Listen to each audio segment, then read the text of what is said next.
So how many of you guys have pets? Great, so do I. I have 2 dogs. I have Titan, who is a 8-year-old Saint Bernard, and then I have Leo, who is a 4.5-year-old Bouvier mix. They're my boys. Love them with all of my heart. So as fellow pet owners, I can imagine some of you have experienced an unexpected vet visit, which is a very stressful situation. They're a piece of your family. Seeing them get hurt can cause trauma for you as well as for them. Now, when you show up to an emergency clinic that's near you, you immediately get greeted by a technician. They're going to ask you all the questions, and your voice is going to be shaky trying to get all the right answers out. Or at least that's what happens to me when I brought my boys to the vet. Now, to show you what the veterinary technician sees when you come in. Over the past 2 years, I have been working as a veterinary technician in 2 different hospitals, one being the largest emergency hospital in the state of Alaska, the other one being one of the only emergency clinics near and around Fort Collins. I've been working as a vet tech to gain knowledge towards my Doctor of Veterinary Medicine while I'm here at school. While I've been a vet tech, I've been able to learn an incredible amount, from helping diagnose different outcomes for patients to learning how to be compassionate towards clients while they go through an extreme amount of stress. Today I'm going to inform you all of what the life of a veterinary technician looks like and how it is very rewarding, yet a very difficult profession. First, I'm going to talk about what the average day at a clinic looks like. The day usually starts as soon as you walk in the door. There's always something going on, whether it's helping with hospitalized patients, triaging an emergency, or drawing up vaccines for a doctor, or even blood work, just run-of-the-mill stuff. There's always something going on as soon as you clock in. Normally at the beginning of an 8 a.m. to 6 p.m. shift, I will walk in the door and see a line of people waiting outside the clinic just for the clinic to even open, which is normal for me as well as many other veterinary technicians around the U.S., according to West Lakes Veterinary Hospital. Second, I'm going to talk about what I've been able to learn as a vet tech.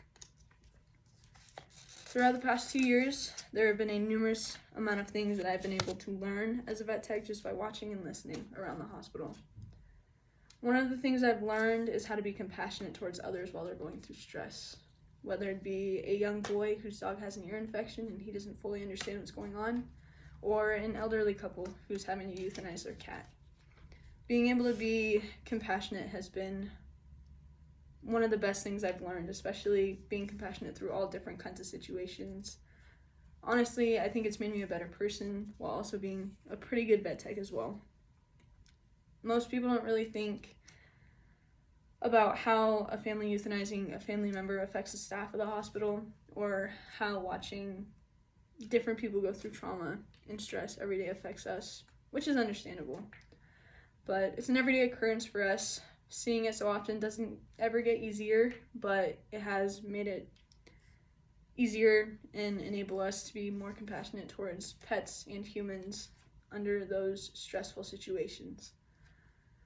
It's definitely been my biggest lesson, and as well as my fellow techs, Cannon Fiddlers, who I worked alongside for a year. Not all the days are as sad and chaotic as that. There are some days where I'll come in and there's a mama dog who needs help delivering her puppies. So once we get her all checked in, vitals taken, the doctor's immediately going to want radiographs, which are just x-rays, to see how many puppies we're going to be delivering. And once all of that is done, the surgery team gets into the surgery suite and starts taking out puppies, and they hand us to them in these little bins, and we immediately get to work. We'll start rubbing the puppy to stimulate its lungs to get it to start breathing, and we'll suck all the fluid out of their nose and their mouths to also help them start breathing.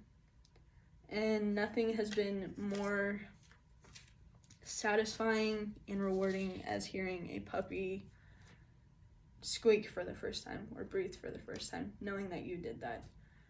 It's easily the best thing I've ever experienced. So while having long days and difficult conversations is all part of being a veterinary technician, there's a multitude of things that are very rewarding in the job of a vet tech.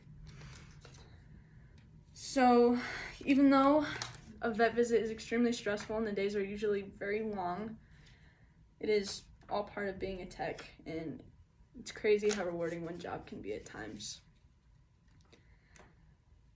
Lastly, I would like you to think about the stressful situation of bringing your pet to the vet and just throw that out the window. And think about the first little squeak of a brand new puppy. That is what we have to do as veterinary technicians every day to keep going. Thank you.